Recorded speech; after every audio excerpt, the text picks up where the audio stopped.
need you to understand something. You have so much time. Hey, bonjour YouTube. I'm very happy that you like the new series of successful entrepreneurs. And when it comes to successful entrepreneurs, I guess I couldn't do a series without including Gary V, right? And about time management, Gary V can teach us a lot. Subscribe now! Okay. They're going to subscribe. No worries, Gary. I think you should listen to him. See, you can complain to me that you don't have enough time. That's okay. Together, we're gonna work things out.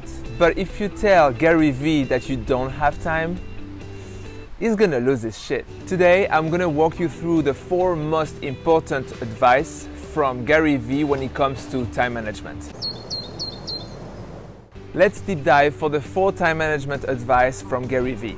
The first advice is to stop lying to yourself. You have much more time than you actually think. Saying that you don't have time is just another excuse that prevents you from moving the needle forward in your business. And Gary is going to prove you wrong by the data. Let's say that you have a 9-to-5 job. Okay, that's 8 hours in your day.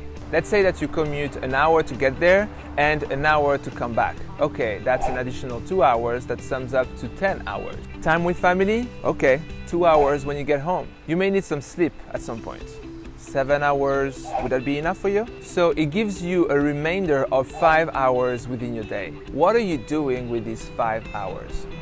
If you still say that you don't have enough time to work on your business, then it means that you may put something else as a priority against that. If your business is your priority, then you don't have any excuse anymore. What are you doing with those other 5 hours? You're watching House of fucking Cards.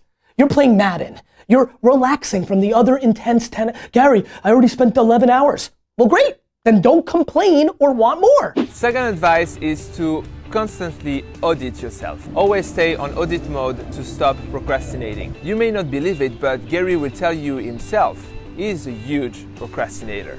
But the way he still gets things done is linked to his mindset of constant auditing. Always assessing priorities on the moment and always shifting priorities if need be. There's a ton of stuff that I procrastinate, and I think I'm a procrastinator, but what I think I also am is always leveling up whatever's most important and prioritizing it in real time. But I'm adjusting to the reality of my life at the moment I'm living it. So if something is super important yesterday, I can literally decide that it's less important in an hour, predicated on what comes into my inbox or the meeting that I'm about to have right after this. And so the reason I think it feels like I'm not, and so much is getting accomplished, is my pants are on fire for the thing that I deem most important at this exact moment. And that is how it works over and over. The priorities from yesterday that didn't get done are not necessarily the priorities from today. Ideally, you would have consistency over time about what your priorities are, but you never know when things come up. To help with that, I strongly recommend the urgent important matrix that I talk about in this video, where in the event that something happens and impacts your to-do list, then you can reassess the priority at any moment. Also, constantly audit what you do within your 17 hours in your day. Earlier in this video, I talked about a basic decomposition of your day. If we assume that you use 7 hours of sleep, then it gives you a remainder of 17 hours within your day. What do you do with these 17 hours? I remember when I was in college studying for my final exams. And I also remember that I needed a lot of sleep, like 9 hours a night. But the rest of the day, I was constantly working. I was using the Pomodoro technique, and I ended up working 14 hours a day. Yes, that leaves just an hour for the rest. But hey, I got my exam. If you're focused on one single objective, you can restructure your whole day revolving around this objective and crush that goal. Also, you can use time tracking in order to have a directional analysis about where your time actually goes. You may be surprised by the results, and I'm actually going to do a video very soon about this. The third advice from Gary V is to go faster in the hours you're working. Being good at time management doesn't only mean being very productive and work fast. You need to first understand your priorities, what are the important things that you need to work on, but it doesn't remove the fact that you need to work your ass off to get there. Otherwise, you will not have results. Be fast in the micro, but patient in the macro. In order to do that, you need to increase your focus, and I think I have enough video about that on this channel. I am massively, at a global level, patient.